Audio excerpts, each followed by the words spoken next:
But we were just going to say, just make a few observations about the kind of focus of the session, which is women working care during COVID-19. And the first thing is to say that we're aware that the pandemic has created job loss, work instability, financial hardship, and has damaged work-life balance and overall well-being. And that women, and particularly working class women, have been heavily and disproportionately impacted. There's been time squeeze, work intensification for some, but then also for others, a desperate search for new jobs, alongside often more unpaid care work due to school and early childhood and education setting closures and disruptions, which have been ongoing, of course, through 2021. And so today we're going to present 4 papers based on 3 projects which are funded by the ESRC and UKRI, Rapid Response to COVID, and the HDR UK, and they each focus on women's experiences of work and care during COVID. So I'm going to pass over to Tracey Warren in a moment to talk about the projects that she's been involved in with Claire Lionette and other colleagues. And I'm just going to take a moment just to say a little bit about the Childcare During COVID project. And really the aim of this project is to explore how the pandemic has disrupted early years education and childcare, particularly the sector across England and Wales, and to assess its future sustainability. And then a second and complementary aim is to really understand how both providers of care, but also parents have navigated these disruptions. So it's been a fairly ambitious project over 16 months, and it's involved 2 waves of data collection across 4 work packages, approximately 6 months apart.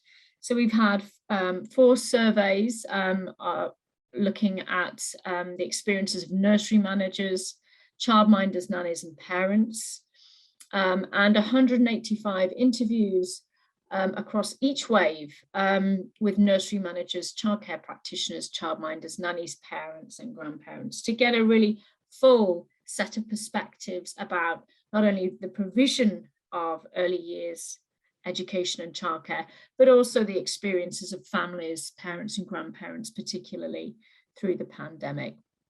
So the research team is Kate Hardy is the principal investigator, and I've been acting principal investigator while she's been on leave. We also have Katie Cruz and Helen Norman as co-Is, and it's Katie and Helen who are going to be presenting today.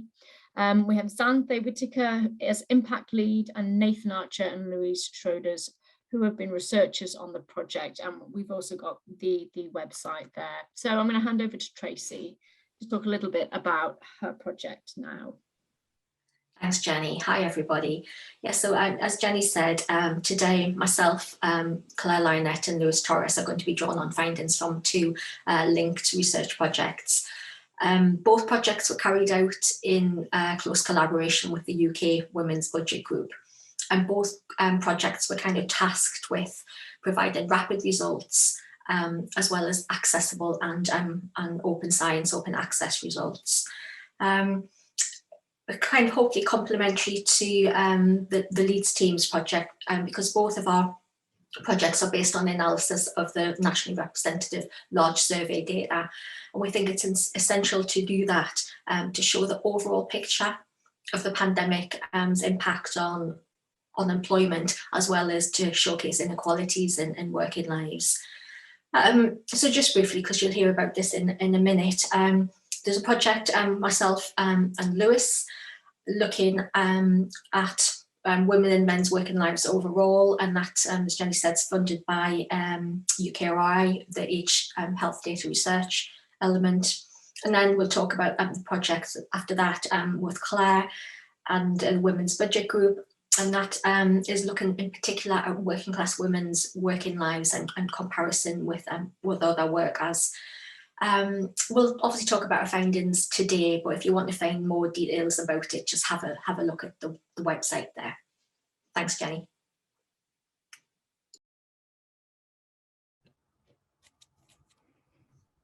Okay, so I'm going to stop sharing my screen and I'm going to hand over to Katie Cruz from the University of Bristol.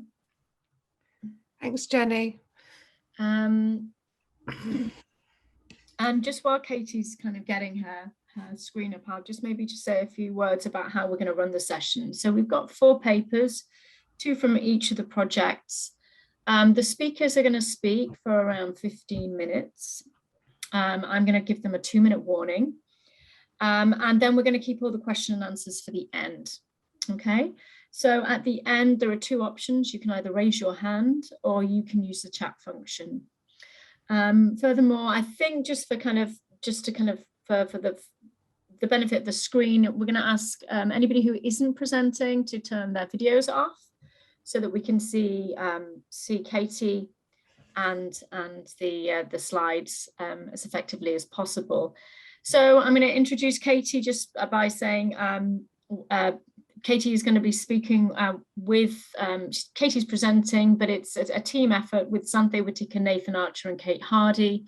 And she's going to be talking today about the value of women's work in early childhood education and care, evidence of the sector's sustainability through COVID. So over to you, Katie. Thanks very much, Jenny, and thanks for the introduction. Okay, so I just click on it and it actually moves on. So the talk today is going to be in 3 parts. I'm going to mainly focus on findings and analysis, but I'm going to start with an overview of the argument that we're making in this paper and context. And then I'm going to talk a little bit about the research question and the method, but I won't talk to that too much because Jenny's already introduced the project. And like I said, then I'll focus mainly on some early findings and some analysis. Okay, so in this presentation, we argue that the COVID-19 pandemic amplifies the devaluation of feminized early childhood education and care, and highlights the increasing unsustainability of the work for its workforce. So despite its foundational role in the UK economy and being essential for parental employment, little attention is given to how the crisis is affecting its workers, nor what this means for future sustainability of the workforce. So that's the overarching argument, and I'm just going to say a few things about the kind of context of the project. So it's important to set our study against the backdrop of chronic and historic underfunding of the sector. Another contextual point that's affirmed by our study is that all workers in this sector engage in the 3 dimensions of care work identified by Forber and Olin Wright. So it's interactive, it's supportive, and it's supervisory care that the workers are engaged in. And there's really high job satisfaction across the sector. That's something that came across really strongly through the data. But then there's also important variation across the workforce. So when we're talking about childminders, childcare practitioners, nursery workers, and nannies, there's a lot of variation in terms of the workplace setting, government regulation, including Ofsted, how the work is paid and funded, the employment status of the workers and the contractual terms of those who are then self-employed or employed, the necessity of social welfare provisions such as universal credit, and as we'll discuss, the experiences of working throughout COVID. All of these factors make it somewhat difficult to make general comments about the sustainability of the work for the workforce, but there are some common themes that have emerged and that we refer to below as key indicators of devaluation. So what we're presenting here is our initial thoughts on the first wave of data collection, and it's it's part of a conversation that the people who are working on this paper are having. So I'm going to make 3 connected points based on early analysis of the data.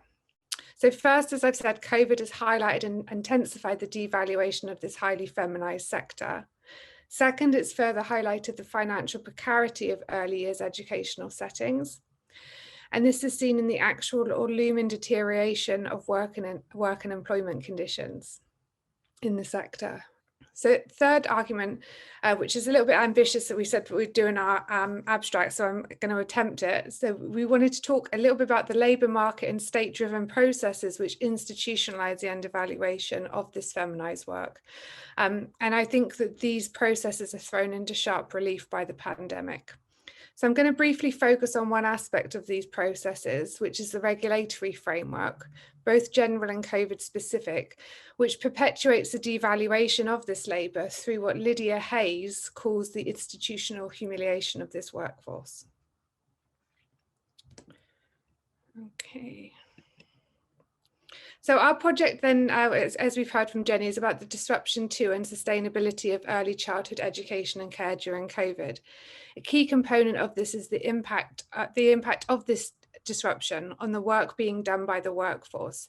So I'm going to focus on Work Package 1 and Work Package 2. I'm the lead on Work Package 2, so I have most familiarity with the data relating to childminders and nannies, but I'll also be talking to the experiences of childcare practitioners.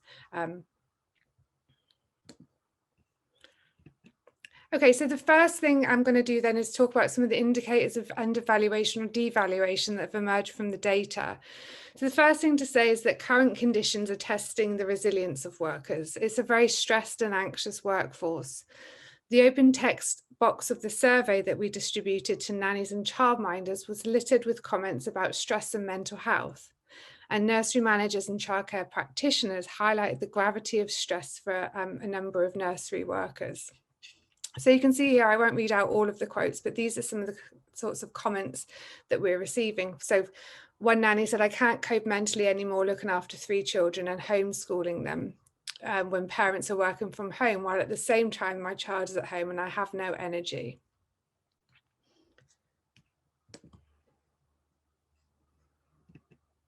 So a second indicator of devaluation is that the workforce is experiencing an intensification of work and new demands. As you can see here, one thing that really came across in the interviews I did with nannies in the open text survey was a massive increase of hours or the kind of intensification of work during working hours that's required by homeschooling. One nursery manager talked about the hours of cleaning that it takes that's necessary alongside caring for children. So a third indicator of devaluation is that workers have been sidelined in discussions about health and safety. So workers have been treated as both indispensable and disposable, continuing to work during a third national lockdown without proper access to PPE nor priority access to vaccines. So again, here are some of the comments that we that came out in the data. So the majority of childminders, based on survey data, strongly agreed that government guidance was unclear. So 55% said that, 60% struggled to access PPE, and 66% felt unsafe at work. So there's a lot of anxiety amongst workers about health and safety concerns whilst they're at work. So as one nanny said here, "I feel we should have access to regular testing and be offered the vaccine, COVID vaccine, as frontline carers."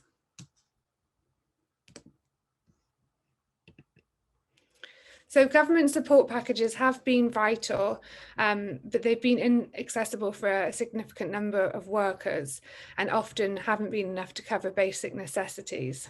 So 75% of childminders who used the self-employment scheme stated that the pay was not sufficient to cover their usual income. 25% of childminders had sold belongings or taken a mortgage holiday to cover loss of income, and 18% had borrowed from family and friends to get by. Amongst those childminders who had not benefited from the scheme, ineligibility was the main reason.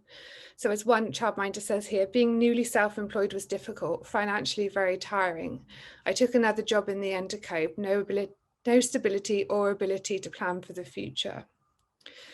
So 63% of nannies in the survey were furloughed and 14% were made redundant. So I think more data would be interesting here about whether those made redundant were offered furlough, because recent case law suggests that a failure to offer furlough can indicate unfair dismissal. Also worryingly, 8% of nannies were dismissed without pay, which is only really legal if there's gross misconduct involved. So like childminders, there was also an increase amongst nannies about borrowing from family and friends, mortgage holidays, and the sale of possessions. A number of nannies commented in interviews that they were unhappy that their employers were essentially the gatekeepers of furlough. So childcare practitioners were furloughed at a much lower rate, an average of 1/3 of workers across settings. But there was considerable anxiety amongst childcare practitioners about the coronavirus job retention scheme and accessibility, including ineligibility and health and safety worries, as well as the fact that 80% of their usual already low pay wasn't enough to get by on. Again, a childcare practitioner here says, we were paid for the hours you worked, you got paid for, and then they make the rest up to 80%. So you never got your full wage. It was a scary time. I've got my bills to pay.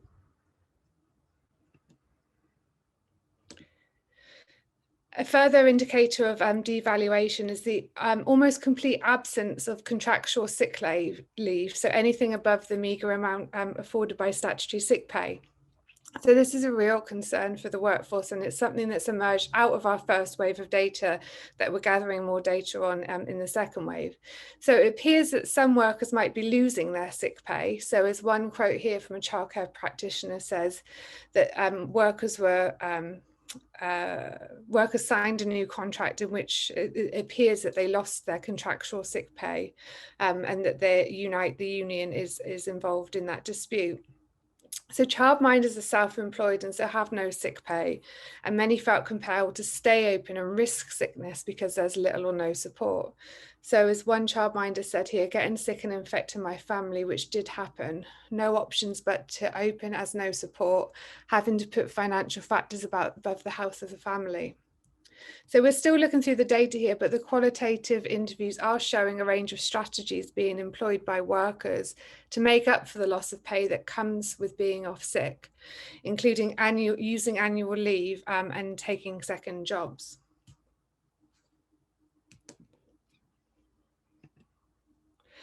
A further indication of undervaluation is that respondents really did feel that their work as educators has been rendered invisible in government and societal discourse, and that their important work is devalued, and many are considering leaving the profession. So as I've mentioned above, workers in this sector felt that government guidance has been unhelpful.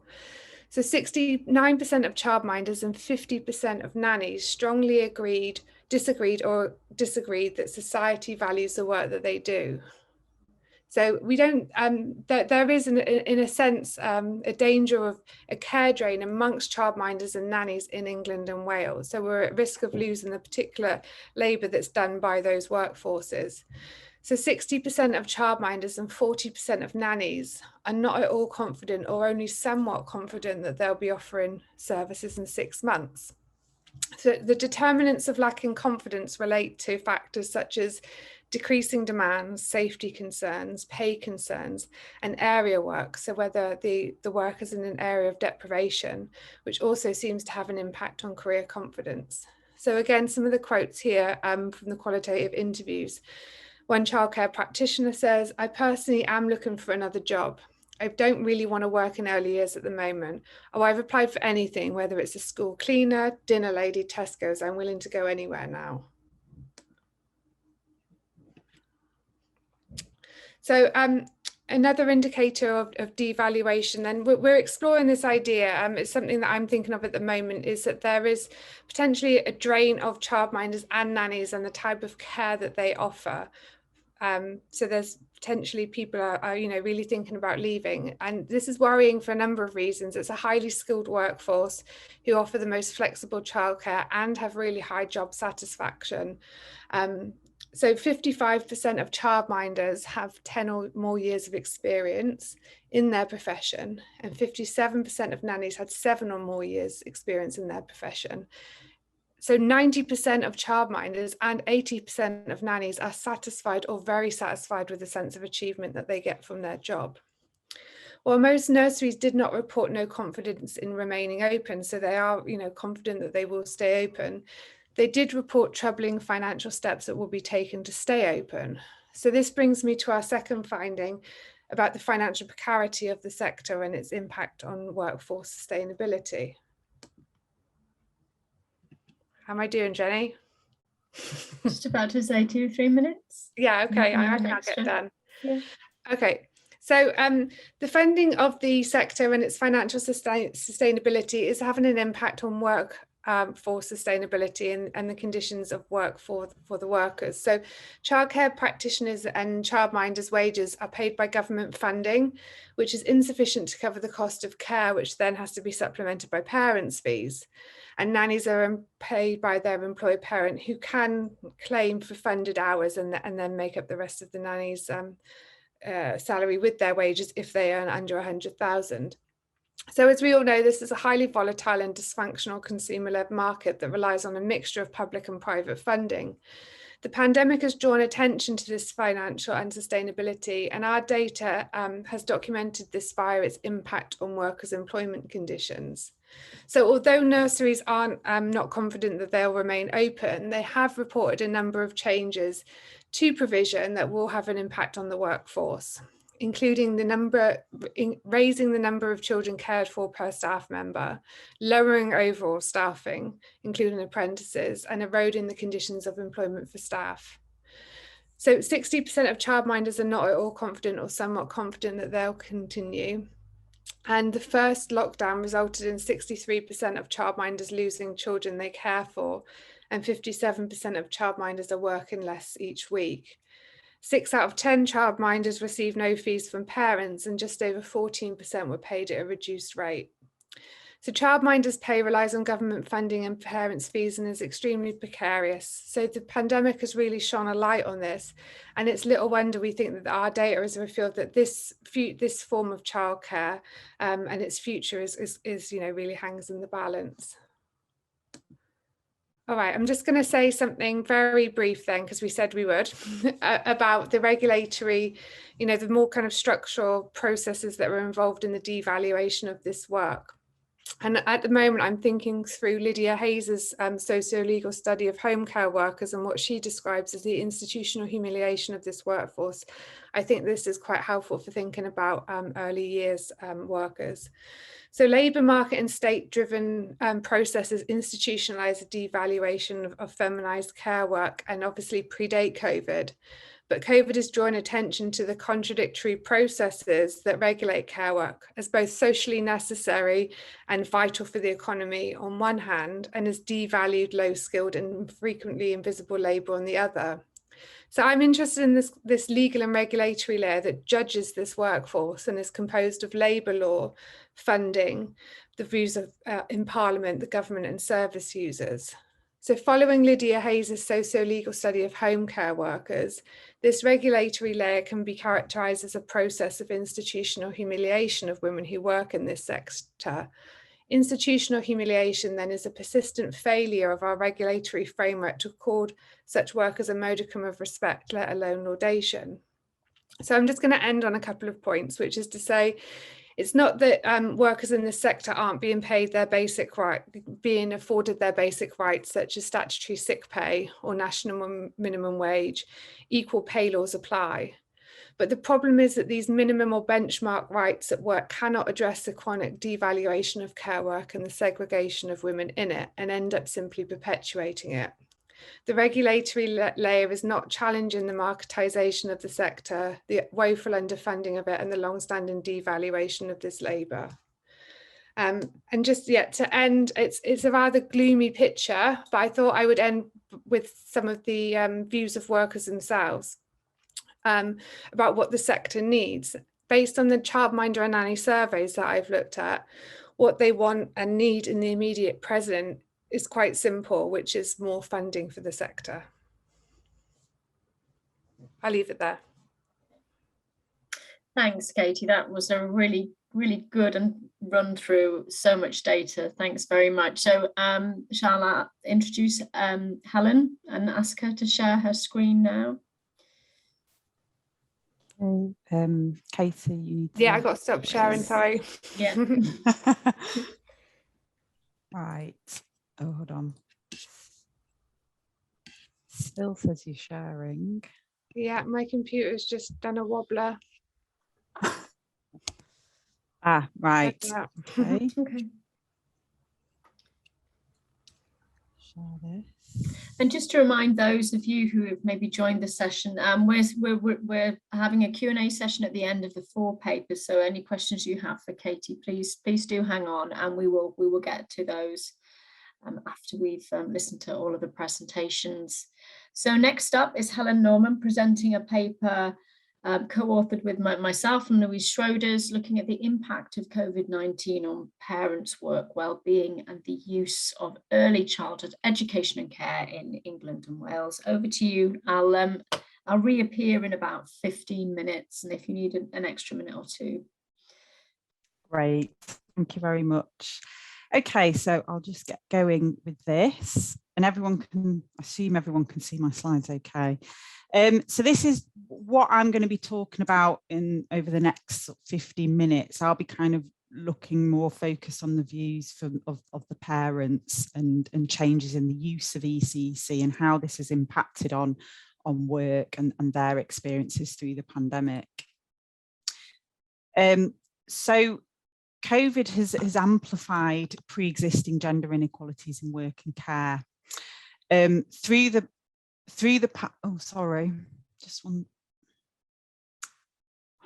one second. Sorry, hold on. I'm just having a bit of a technical because I can't see my technical glitch. Sorry, everyone can still see my slides okay? Yeah. Yeah, okay. we can see them. They're up, you know, kind of with the notes and the sides. You know, it's kind of not, it isn't on presenter view. It's kind of come up as, you know, prior to that. That's it. You can see them. Okay. Yeah, that's as it was. Oh. Same thing happened to me, Helen. I don't know. but we're on the background slide there. Right. I can't see my. Hold on.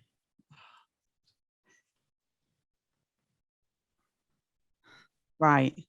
Just take a minute to figure it out. It worked for me when it wasn't working, like I couldn't kind of move on to the next slide, but then when I reloaded it, it did. So can you just see the full slide now? Can you see my notes as well? You can see the slide you're on, the next slide, and possibly some notes, I think, underneath. So, but I can't move my... See that? Now we can just see the slide you're on. Right, I just can't move my... I was pressing the return key, it worked eventually, but it didn't first. Right, okay.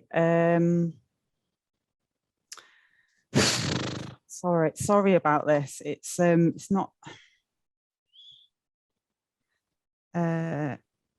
okay, right. Let me just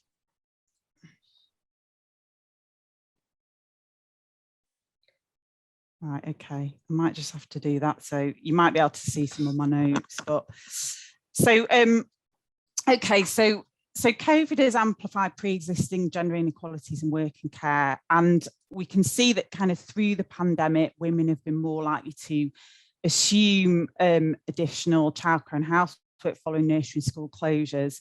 And these are kind of different gender and socio-economic impacts have emerged due to differences in women's and men's positions in the labour market. So, you know, they're more at risk of redundancy, they're more likely to quit their job or be furloughed. And we know that if mothers take a step back from paid work, they could face a long run hit to their career and earnings prospects, which risks reversing progress made on the gender pay gap and gender inequality in the division of paid and unpaid work more broadly. By disrupting childcare and education and support, the pandemic could potentially exacerbate these gender inequalities and socioeconomic impacts. And this is kind of what I'm going to reflect on further in this presentation. So next slide. Okay. So the importance of ECEC has really moved into the spotlight during the pandemic due to the complete absence of this support during the first national lockdown. And because of the kind of ongoing fragility of this support as providers and parents sort of navigate these sporadic and unpredictable episodes of closure, alongside kind of these uncertain and mixed messages about its safety. Now, we know that the use of ECEC has reduced during the pandemic, and our own survey data, which Katie presented in the first presentation of 821 nursery managers, shows that there's been a fall in average occupancy rates by about 10–15% by December compared to pre-COVID levels. Now, this might be having a disproportionate gender impact because ECEC is a key driver for women's labour market participation. So, so these are some of the kind of broader questions that we're thinking about in terms of how these disruptions to ECEC during COVID-19 has impacted on parents and their abilities to engage in paid work and who has been impacted the most. So I'm just going to gloss over this slide. As you know, this is part of a wider project.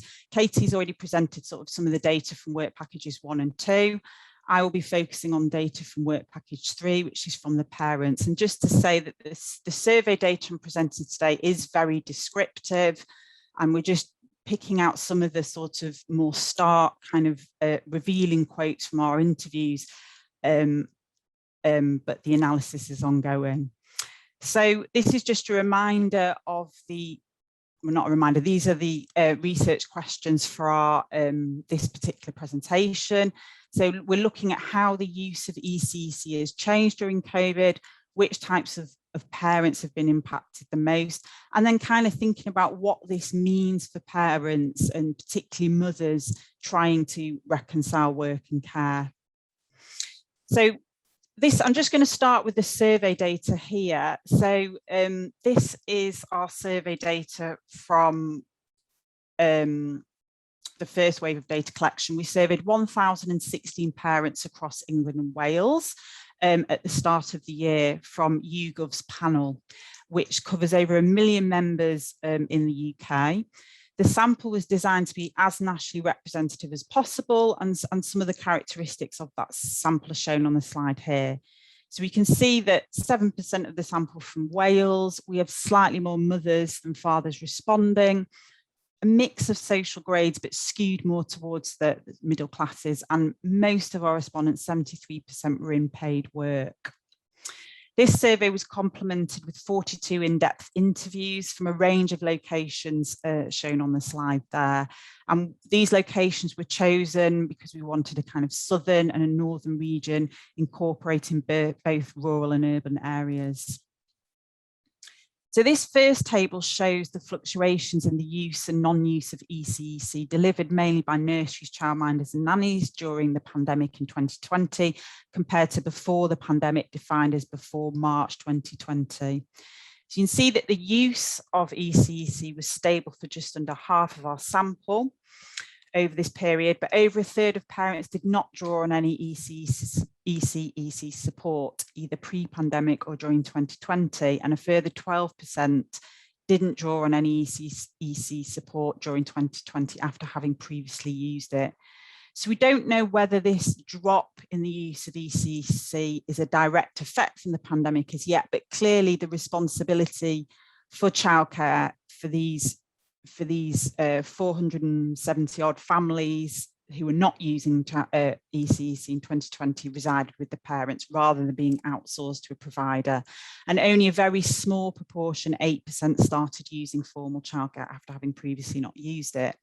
But then we must also consider informal childcare support, and this is the not paid for support usually provided by grandparents, and this continued to be an important source of support throughout 2020, and around a third of parents drew on informal childcare support, and this was mainly provided by grandmothers, either solely or with their partners.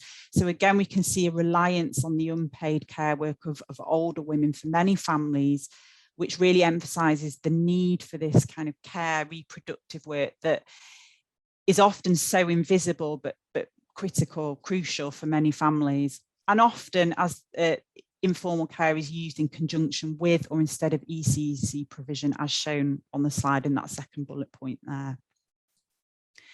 So if we look at just who is kind of using or not using ECEC during 2020, so here I've just collapsed the categories from the previous table into users and non-users of ECEC during 2020.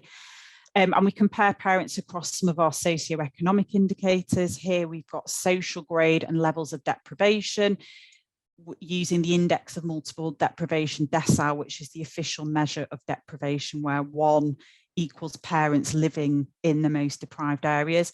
And clearly a larger proportion of parents from the lowest social grades, C2 and DE, and from the more deprived areas, deciles 1 to 3, are the groups who are not using ECEC, whereas parents from the higher social grades and more affluent areas are more likely to be the group that is drawing on this. Now, that's not that surprising. This is a pattern that has pre-existed COVID, but it does illustrate that these inequalities in the use of ECE support are present and could be exacerbated during the pandemic, which is already hitting women and those in lower socioeconomic positions harder. And these are some of the patterns that we're going to explore in our second wave of data collection to see if these sort of patterns have worsened or improved. So this data shows how access to ECEC has impacted on work and the ability to work, and how this varies by gender. So first we looked at returns to paid work following a period of parental leave, which is mainly maternity or paternity leave during the pandemic. And just over a fifth of parents in the sample took some form of parental leave between March and December 2020. Of those parents that took parental leave, we asked about whether they'd returned to work and whether childcare had influenced that decision. Just under a fifth of the parents who took parental leave did not return to employment because they chose not to or were not able to. And over half of the parents who took parental leave said that childcare influenced their decision on whether or not to return to work. And of those that said childcare influenced their decisions, 64% of mothers said that compared to 31% of fathers. So you can see there are stark gender differences in kind of returns to work following leave. And then we asked our working parents, those in paid work, whether access to childcare had impacted on their ability to work as usual during the pandemic. And again, a higher proportion of mothers, 46%, said childcare had an impact compared to 37% of fathers. Now, the respondents had the opportunity to elaborate on these questions, and these are some of these responses are shown in here. And this kind of gives you a flavour of some of the sorts of things respondents were alluding to. So respondents said they had to take extended periods of leave, reduce their work hours, access to childcare was affecting career progression. Now, these things were voiced by both mothers and fathers, but for every answer shown here, there was a higher proportion of mothers reporting this. They were much more likely to report each of these things. So this is kind of touching the surface with the survey data. We've got a lot more work to do, but it does kind of start to reveal the continuation of gender impacts in childcare use and how this is affecting paid work. So I'm just going to briefly move on to the qualitative data, and we've picked out a selection of quotes from these I think they're nearly all working mothers, because they really spoke more about the pressures of juggling multiple responsibilities and managing multiple expectations, which had intensified from the absence of ECEC. And the quotes on this slide here, I won't read them out word for word, but they really highlight some of the pressures that women were under to try and retain their attachments to the labour market and progress their careers while managing childcare and housework. And that first, a few more minutes, Jenny, that first quote there is very direct in saying we need to invest more in the early years because it lets me keep my foot in the door as a valued member of the workforce. And the second quote there really illustrates the work intensification from juggling childcare and housework whilst feeling committed to work longer hours to kind of still show willing. And again, very quickly, these quotes here are really highlighting the mental load that's disproportionately assumed by women and the impact on their well-being and mental health due to these competing pressures on time.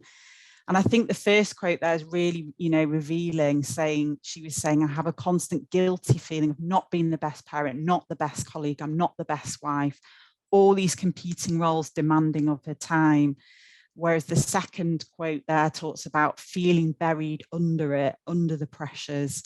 And then finally, that third quote there from a single parent talking about the responsibility for childcare being a full-time job in itself. And she says it's absolutely exhausting. So I'm just going to end with this final quote here, which really sums up the pressures and demands of mothers trying to balance work and care. So I'm just going to read this one out. So this mother says, our partners, obviously in like heterosexual relationships, our partners' roles were deemed more essential than ours. And just because we were women, we're instantly just, you'll do the childcare, you'll take the burden of working from home and looking after children. At first it was fine, but then the actual reality of it was absolutely exhausting. And I just got really anxious. I couldn't do my work. I felt like I was failing. And then I was really worried because I was like, I'm going to lose my job because I can't do my job. I can't meet the requirements of my job. And then I had everyone else from the team. Some people were loving working from home and it was a novelty. And then for me and the other mums, we honestly felt like we'd been sacrificed. Yeah, I spoke to my line manager on the phone near breakdown, like crying. And she was like, I know it's really hard. I've been there with my own children. And I was thinking, no, nobody's been in this situation before. And she finishes by saying there's an assumption that women are responsible for raising children. We're absolutely not. It should be a family, a community that raises children. And then my final slide is just kind of summarizing this data and what we're thinking about and where to go next. So there's obviously been fluctuations in the use of ECEC during the 2020 pandemic.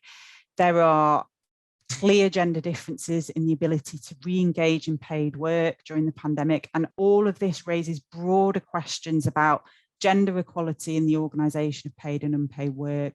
And things we're kind of thinking about is whether the reduction in ECEC not only has implications for children and their development, but also potentially poses a serious risk of reversing gender equality progress by exacerbating unequal intra-household allocation of extra unpaid work for some families. And this is really important to think about because recent evidence shows ECEC is a driver for women's employment. And also some of my own work shows that women's employment has an association with a more equal sharing of childcare in the home, with fathers getting more involved. So beyond the immediate and direct effects from the absence and reduction in ECEC, it also has potentially wider repercussions that we need to think about and address.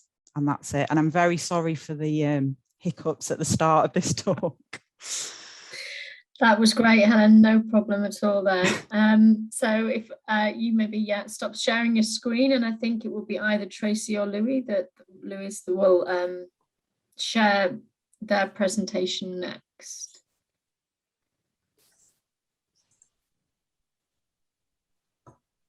Can you see my screen now? Yeah. Okay.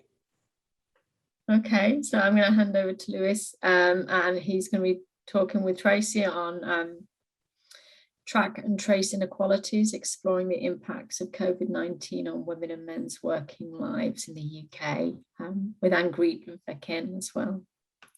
Hand over to you, and I'll reappear just before 15 minutes. Thank you. First, Jenny, I'm going to go first, then hand over to Lewis, and he's going to be in charge of the slides. So I'll kind of wiggle and get him to change it. So just to get straight on, this is the first of two papers from those joint and linked projects, both joint with the Women's Budget Group. And if you remember, I said they're both tasked with being rapid response and producing accessible results. So this one, track and trace inequalities. Oh no, stay on the first one, please, Lewis. Is, as Jenny said, it's myself, it's Lewis who's going to be talking in a minute, and Angreet who can't be here, but did an awful lot of work with Lewis around the analysis. And we're going to be looking at inequalities in paid work before and after the pandemic hit. If you go on to the next slide, please, Lewis. So we're looking at inequalities in paid work. We're interested in pre-pandemic, those existing inequalities, and whether they stayed the same, whether they deepened, whether they narrowed, so we went into 2020 and into 2021. And of course, this is in the first crisis to impact our work. And research over many decades has shown that periods and times of deep economic uncertainty have real differential impacts on different groups of people. And in this project, we wanted to look at gender, ethnicity and class to consider who was impacted most heavily in the UK context and who was being better protected from the fallout, the employment fallout of the pandemic. And previous crises in the UK, we think it's interesting, that have created deep economic uncertainty, have had this economic foundation. So you might think about, the financial crashes.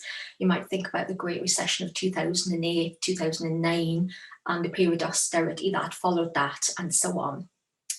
But economic crisis caused by health emergencies like the COVID-19 current pandemic have, of course, led to a particular focus on health and health outcomes.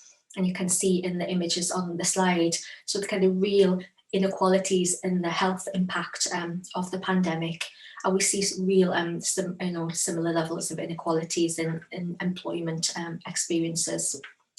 So the next slide, please. And of course, this isn't a typical crisis, certainly not for UK in recent history. And so our research is exploring, it's kind of, we're all exploring the employment outcomes of a health-initiated crisis. And of course, that the pandemic has renewed some very long-standing debates over deep inequalities and who can work at home, who does the caring, how we just heard, intensive caring, and we'll talk about this in a bit. And there's been interest in inequalities and the pandemic, and you can see some of the press attention which the second project we'll talk about in a minute has received. But yeah, I'm going to hand across to Lewis now to tell you more about the project and its findings and how we're looking at multiple and interrelating structures of inequality. Thank you. Thank you, Tracy. So in that particular context, we wanted to explore if the pandemic basically narrow or reinforce existing gender inequalities in employment trends, basically, but not only in stopping in gender and the comparison between men and women, but actually also go a bit more in detail and include ethnicity and class, occupational class, which is something we are going to talk later in the results. And we had three areas of inquiry: unemployment and job loss, precarious work, and self-employment. Clearly, we cannot discuss all of those here in 15 minutes. So we will basically talk about some of these interesting, from our view, results, and eventually give you, I hope, some motivation to go and check our reports with more information on those. And our focus was basically on providing information that is accessible and that can basically engage and inform the wider public. And for that, we collaborate with the UK Women's Budget Group. And with them, we disseminate this information in an accessible format in different ways that you will also see in the project website. So in terms of the data, and this is a clarification we probably need to make here, basically because we had a plan, and this plan was using 3 data sets, nationally relevant, but those data sets had a combination of open access variables and control variables. So we plan to use some of those control variables, which basically have some level of security, and we need to access through the ONS offices, or at least an institutional agreement. As this project was quite short, 6 months, we didn't have enough time to put all the agreements in place, so we had to adapt our project. Basically what we did was focusing in the labor force survey. We didn't use the COVID-19 related variables, but we basically follow the trends in employment in different areas from the data that is available in the UK data service.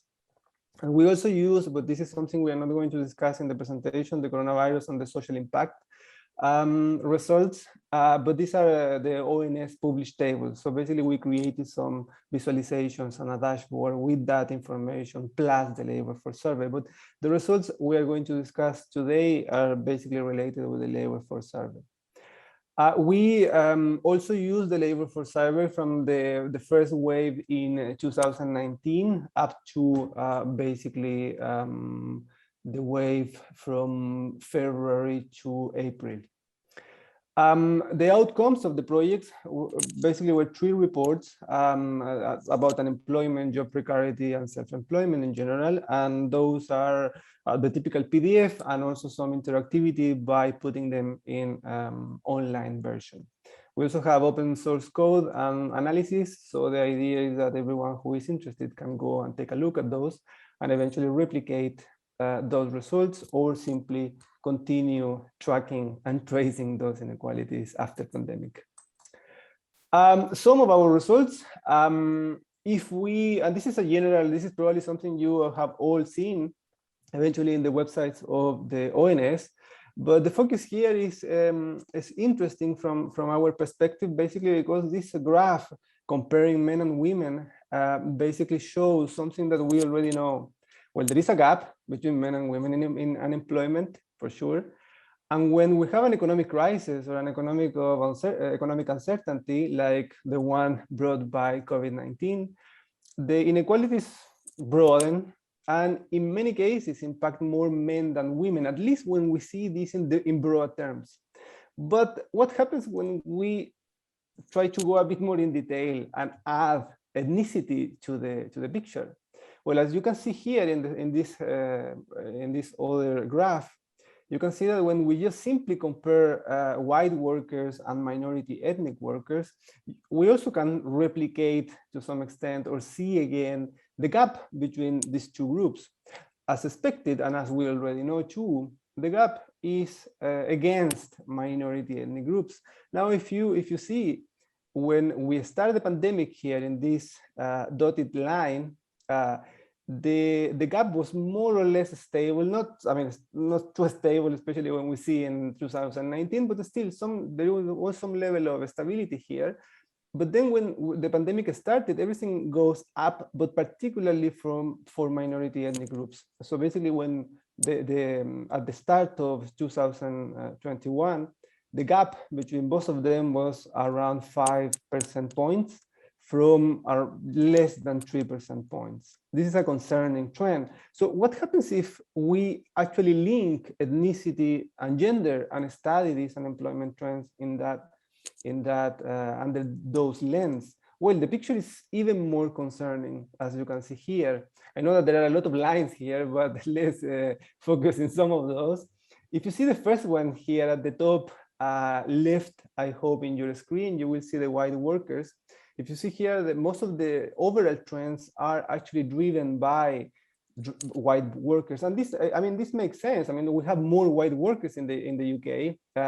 So basically, as we have more of those, the other groups are going to be to some extent hidden in that overall trend. So, but when we open here and we compare men and women in the different groups, you will see that the trends are completely different than this overall trend that we see in white workers. Particularly, if you realize most of the groups, besides the mixed and multiple ethnic groups, felt more impact for women. So you can see that in most of these groups, you can see that unemployment growth for women. Now, there are some interesting trends that probably deserve more and further analysis. And this, for example, if you focus here in the middle, in the Bangladeshi group, there is an going down and up and going down and up, which means that maybe there is some level of seasonality that we didn't really explore here. But it would be interesting to explore that may not be completely related with COVID-19 in this case. But as you can see, in most of the groups, COVID-19 had an impact, and the impact was against women in minority ethnic groups. Now, what about part-time work? If we move from simply discussing issues like unemployment and we focus on, okay, let's see what happened with part-time. It's a similar situation. Overall graphs don't really say much. So when we analyze, for example, if you see the graph at the top right in your screen, you will see the comparison between men and women, and you will see something we already know. The share of part-time work for women is a lot more than the share of part-time work for men. This is something we already know. In the case of minority groups, well, the picture is a bit different here, well, quite different actually, and the gap is almost inexistent. And actually during the pandemic, and particularly from the second semester of 2020, this gap even reduced even more. Now, this is something that, again, to some extent, there are trends that they continue since the very beginning, and particularly from 2019 when we analyze the data. But what happens when we put class, occupational class, in the picture? Well, you will see that, again, a lot of lines there, but very particularly focusing the one at the bottom. You will see that when we focus the analysis particularly in women and minority ethnic women, you will see that the trends are, the variation is even more than the general trend for white women and white men. It's the same situation for minority ethnic men. The trend to some extent is similar during time, but again, there are important differences from the overall trend. Now, even more in the case of minority ethnic men, for example, and particularly when we check routine and semi-routine occupations, they are still going up in terms of part-time work at when we enter to 2021. In the case of minority ethnic women, is particularly concerning the share of those lower level occupations in part-time work, especially because they are the ones getting lower salaries and more routinary activities. Okay, thank you. I know 2 minutes. Okay, yeah, I'm almost done. And then we took a lot, and we have talked a lot about recovery, and everyone is particularly happy. Well, I am quite particularly happy. There is some recovery, right? And I guess everyone is too. But this is not for everyone, as we can see in this graph. When we analyze employment and the rate of employment, as you can see here again, when we see women and particularly routine and semi-routine occupations, they are not really recovering, and actually they continue going down as we enter to 2021. So recovery is not either for everyone, as you can see in this case. Tracy, if you want to conclude, thank you. And thanks, Lewis. Yeah, just to wind up. So we started this project wanting to look at the overall picture of employment trends in the UK. We think it's important to look at the aggregate impact of the crisis on work and workers. But of course, that overall trend doesn't show the full impact of COVID-19. And hopefully we've shown you how that overall picture has been complicated when you look at inequalities of gender, ethnicity, class, as well as the intersections. And then that gives you those real insights into which groups are being hardest hit in their paid work, who is better protected, and how this all played out differently over time as the pandemic rolled out and as we went into and out of lockdown.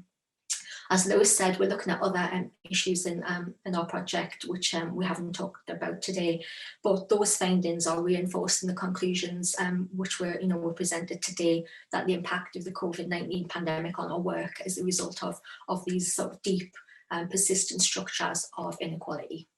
Thank you.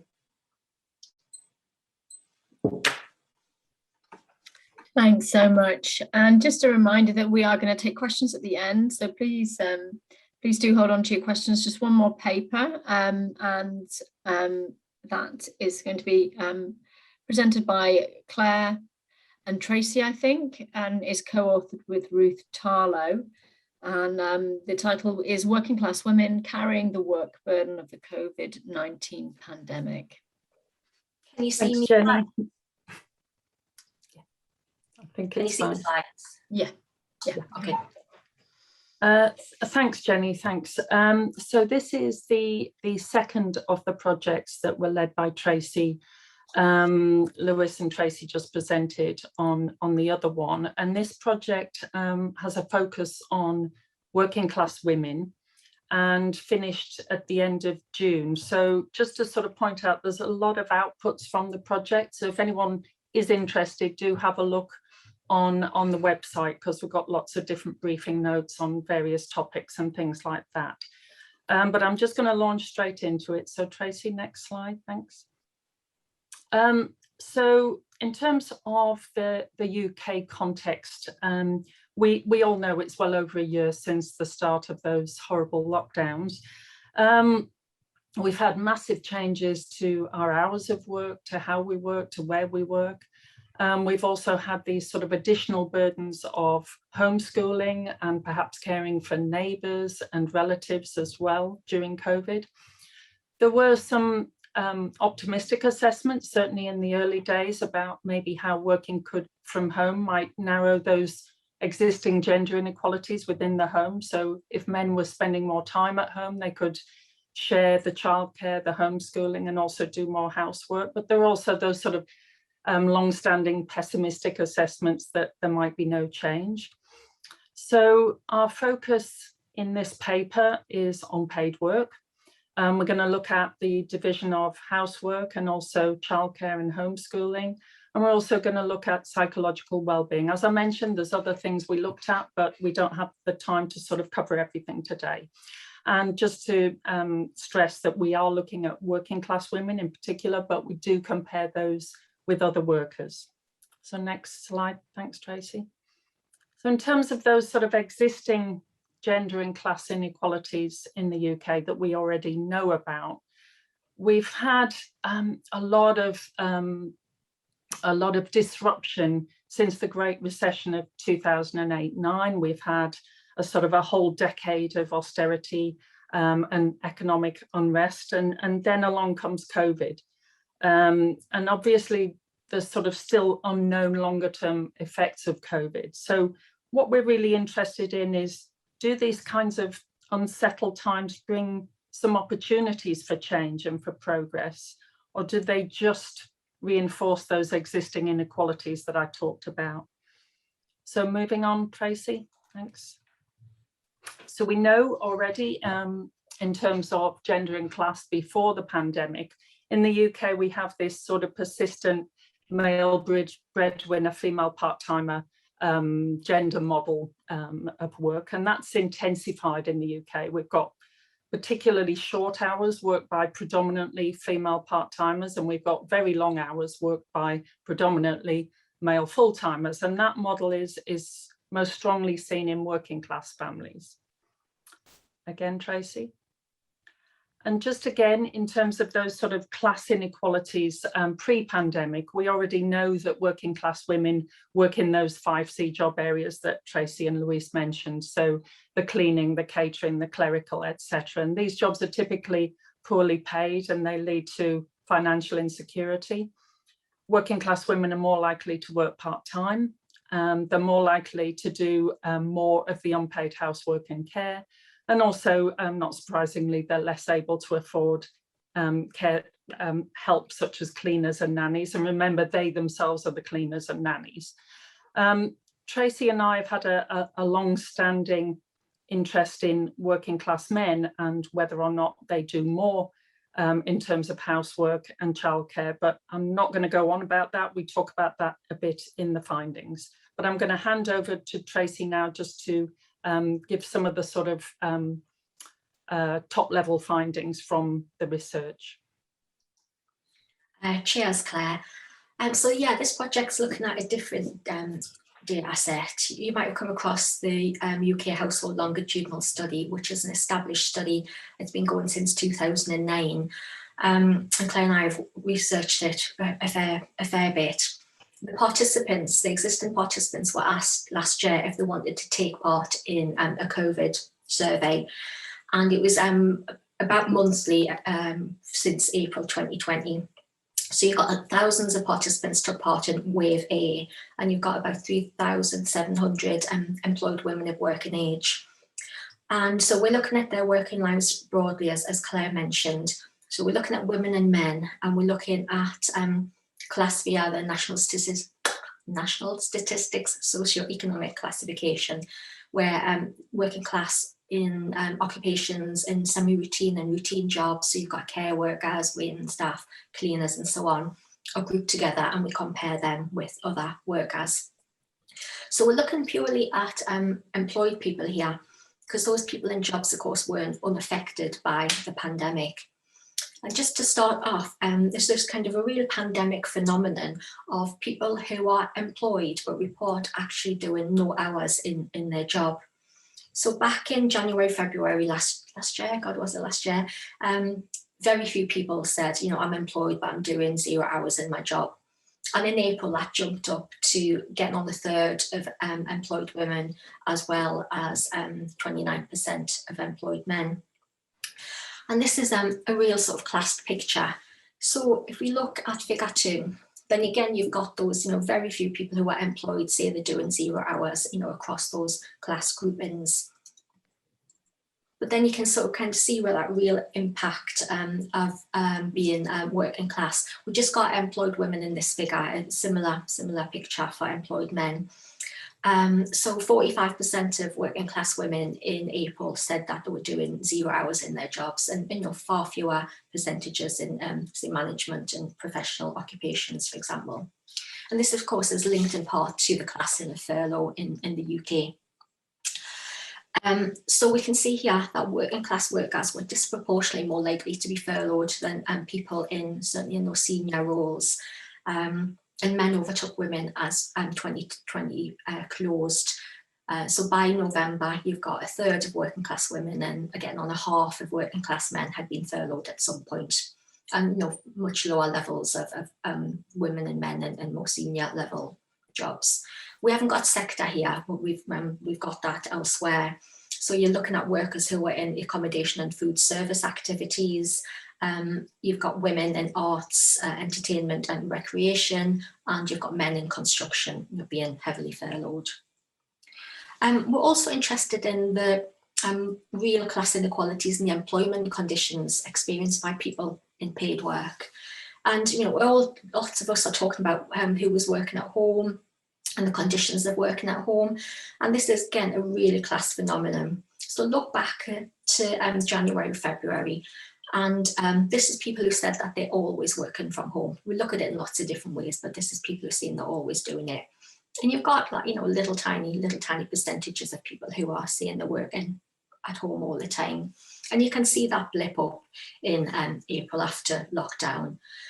And of course, what you can also see there is real sort of class inequalities and who was also always working at home. Very little always working at home for women in semi-routine and routine jobs. And this kind of class picture persists throughout 2020 and into 2021. And of course, you know, not all jobs can be done working from home. So we were also interested in the classing of who has access to other flexible working arrangements, because we know that these can help people manage pressures on their lives, and we know that these pressures were intensified during the pandemic. So here we're looking at, again, which women had access to some of the better quality flexible working arrangements available. So we know that working class women already weren't really working at home on a regular basis. But in addition, and, you know, compare them with the managerial and professional women there, very few of them said that they had flexi time, and fewer of them said they could work, they could vary their work hours informally. I'm going to go on to unpaid work now, and we're going to move on to who was doing the housework and caring both before and during the pandemic. So this is just people in couples. They're the only ones who ask these questions, unfortunately, in the data. But we've got who was doing the housework in couples, percentage of people who were saying it's always usually me. And you see that real, you know, it's employed women in couples were saying, you know, it's always usually me doing routine household tasks like washing and ironing and cleaning and so on. And this was true before the pandemic. But rather than seeing a narrowing of that gender gap, we actually see it even intensify slightly across all those tasks except grocery shopping. And you've got, you know, in June, you've got 70% of those women and couples saying they're mostly doing the washing and ironing and so on. And it's important to see that the rest of that housework was being shared. So men, of course, asked that same question, and very few of the men said, look, it's mostly me doing that job, particularly around washing and ironing and cleaning. We haven't got class here.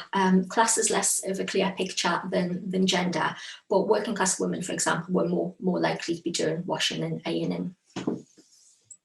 We get a similar gender picture and who was mainly mainly had responsibility for childcare and homeschooling. So you've got those women and couples reporting doing the childcare, and then an increase into June 2020, for example.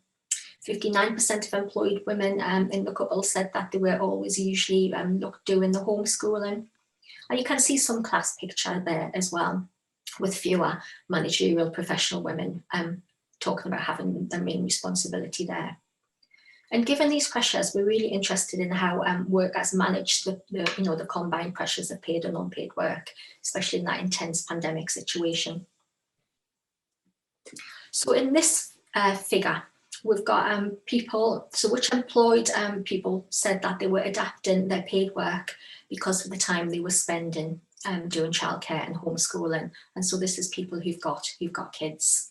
We think it's very interesting to see how fewer working class workers saying that they were reducing their hours or adapting their work schedules. And we've written about this as a very different classed experience of being certainly an unemployed mother with those pandemic pressures. So you've got your middle class mothers more likely to be at home, adapting their schedules, and of course they have more positive flexibility in the workplace, but that brings additional pressures on them in the home. Whereas you've got your working class mothers more likely to be going out to their paid jobs and often in those key worker roles. My final empirical slide is about psychological distress during the pandemic. And you can see that rapid increase after lockdown. So in April 2020, this rapid increase in people who report being in distress. And this is using the kind of standard general health questionnaire.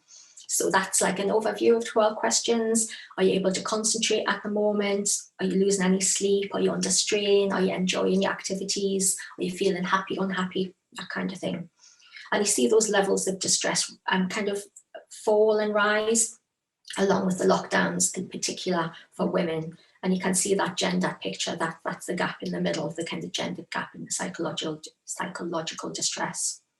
The class pattern is, again, more complicated, but working class women were faring worse of all employed groups in the November lockdown. I'm going to hand over to Claire now. Thanks, Tracey.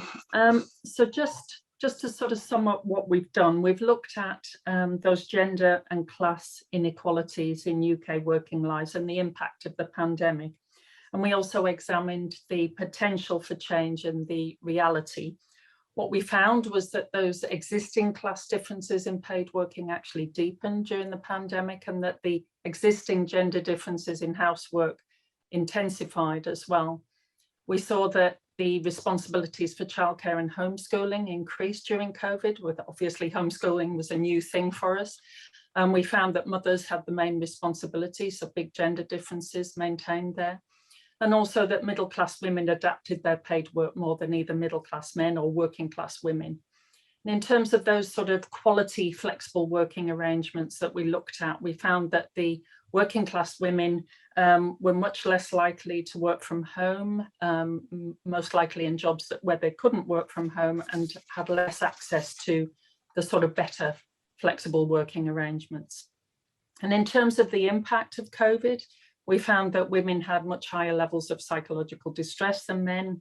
Working class women also had the highest levels of psychological distress in November. That leveled out slightly, but they were always high on the scale. So just to sum up, finally, we find that working class women have experienced the worst of both worlds during COVID. We find that they're less protected than middle class women in their paid work, and they're still doing more unpaid work than working class men.